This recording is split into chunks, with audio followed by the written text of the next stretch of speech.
हरे कृष्णा। आप सबका भगवत गीता श्रवण में हार्दिक स्वागत है। आज हम पढ़ेंगे ध्यान योग अध्याय 6 का श्लोक 17। युक्त आहार विहारस्य युक्त चेष्टस्य कर्मसु युक्त स्वप्नाबोधस्य योग भवति दुःखा। जो खाने, सोने, आमोद प्रमोद तथा काम करने की आदतों में नियमित रहता है वह योगाभ्यास द्वारा समस्त भौतिक कलेशों को नष्ट कर सकता है। तात्पर्य शिला प्रभुपाद जी के द्वारा। शिला प्रभुपाद जी की जय। खाने, सोने, रक्षा करने तथा मैथुन करने में जो शरीर की आवश्यकताएं हैं, अति करने से योगाभ्यास की प्रगति रुक जाती है। आज हम जो ये श्लोक पढ़ रहे हैं और जिसके विषय में हम आज चर्चा करेंगे, ये एक बहुत व्यवहारिक श्लोक है। इसमें श्री कृष्ण बताते हैं कि योगी कौन है और भोगी कौन है। तो योगी वो है जो योग करते हैं, आत्मा और परमात्मा को जानने की कोशिश करते हैं, और भोगी वो हैं जो हर समय खाने पीने, आमोद प्रमोद, अन्य कार्यों में व्यस्त रहते हैं। तो हमें कृष्ण भावना भावित होकर योगी बनने की क्रिया की ओर अग्रसर होना है। और एक साधारण मनुष्य भी इस श्लोक के द्वारा अपने आप को उच्च पद तक लेके जा सकता है, कृष्ण भावना भावित हो सकता है। तो मैं इसकी विशेष जो टिप्पणी करना चाहूँगी इन श्लोकों के ऊपर। तो सबसे पहले हम आते हैं युक्त आहार विहारस्य। इस श्लोक के 4 हम भाग कर सकते हैं। पहला भाग युक्त आहार है, फिर है विहार, तो फिर युक्त विहार है, उसके पश्चात युक्त चेष्टा, और उसका चौथा जो भाग है वो है युक्त स्वप्न, मतलब सोना और जागना। तो इन चारों विभागों का वर्णन मैं इस तरह से करना चाहूँगी। युक्त आहार, तो जब हम युक्त आहार के बारे में बोलते हैं, भोजन सत्य और न्याय पूर्वक कमाए हुए धन का हो, सात्विक हो, अपवित्र ना हो, भोजन भगवान को अर्पित किया हुआ हो।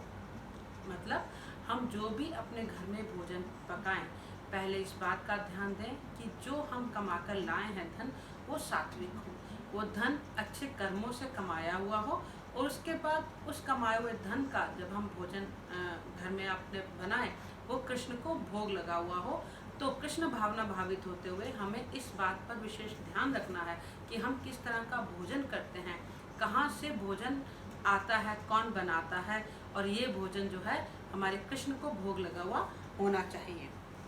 भोजन धर्मशास्त्र और आयुर्वेद की दृष्टि से किया जाए, और उतना ही किया जाए जितना सुगमता से पच सके। अब हमने यहाँ पर धर्मशास्त्र और आयुर्वेद की बात की है। आजकल सब बहुत ज्ञानी हो गए हैं, आयुर्वेद के बारे में सब जानते हैं। तो हमें अपना भोजन धर्मशास्त्र के अनुसार करना चाहिए। अब धर्मशास्त्र के अनुसार हमें जो है सादा भोजन करना चाहिए, ताज़ा भोजन करना चाहिए, और कृष्ण को अर्पित किया हुआ भोजन करना चाहिए। और जब हम आयुर्वेद पे आते हैं, तो आयुर्वेद के बहुत अलग अलग तरीके हैं जो हम विस्तृत तरीके किसी और कक्षा में जान सकते हैं। परंतु आयुर्वेद के हिसाब से हमें क्या खाना चाहिए, किस समय से खाना चाहिए और कितना खाना चाहिए, इस तरह से जब हम भोजन करते हैं तो उसको युक्त आहार कहा जाता है, मीन्स परफेक्ट फूड। तो अगले भाग में हम चलते हैं युक्त विहार। विहार भी यथा योग्य हो, अर्थात ज़्यादा घूमना फिरना, अधिक मात्रा में योगा करना या कम करना, आलस्य फैलाना, दोनों ही उचित नहीं है। ये सभी कुछ शरीर के यथा योग्य हो। तो आहार युक्त विहार होना चाहिए। हमें अपने शरीर के सक्षम होने का ध्यान रखना चाहिए कि हमारा शरीर कितना कार्य कर सकता है, कितना बोझ उठा सकता है, या कितना योगा कर सकता है। ये नहीं कि कोई दूसरा इंसान 3 घंटे योगा कर रहा है तो मैं भी करूं, कोई जिम कर रहा है, कोई जुम्बा कर रहा है, कोई ये कर रहा है। तो हमें अपने शरीर की यथाशक्ति के अनुसार विहार करना चाहिए, योगा करना चाहिए, ताकि हमारा शरीर परिस्थिति के हिसाब से अनुकूल हो और कार्यवंत रहे। हमें इसको रोगी नहीं करना। जब हम योग करते हैं तो योग हम शरीर को स्वस्थ करने के लिए करते हैं, और योग का दूसरा मतलब है कि हम आत्मा को जानने के लिए, परमात्मा को जानने के लिए योग करते हैं। तो बहुत ज़रूरी है कि हम युक्त विहार करें। अब हम आते हैं तीसरे भाग पर, जो है युक्त चेष्टस्य, कर्मसु, अपने वर्ण आश्रम के अनुसार जैसा देश काल परिस्थिति आदि प्राप्त हो जाए उसके अनुसार शरीर निर्वाह के लिए कर्म किए जाएं। तो आप जो है अपने किस देश में रहते हैं, किस तिथि में हैं, किस वर्ण के हैं, उस हिसाब से अपने कार्य करें, अपने कर्म करें, जिससे कि आप अपनी जीविका कमा सकें, जो कि बहुत ज़रूरी है।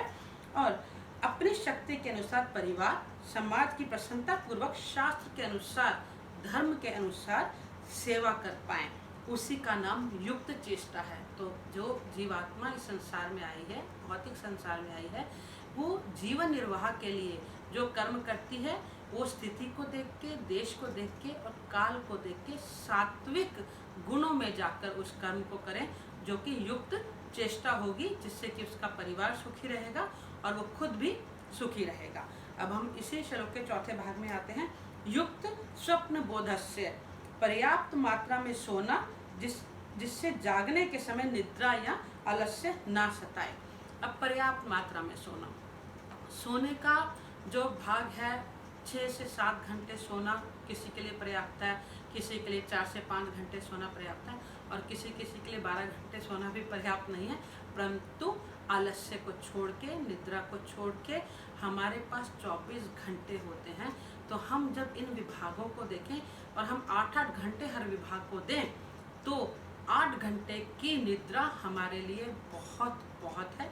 इससे भी कम करें तो अच्छा होगा, क्योंकि जागने का मतलब यहाँ पर सिर्फ सोना और जागना नहीं है, अपने आप को जागृत अवस्था में लाना है।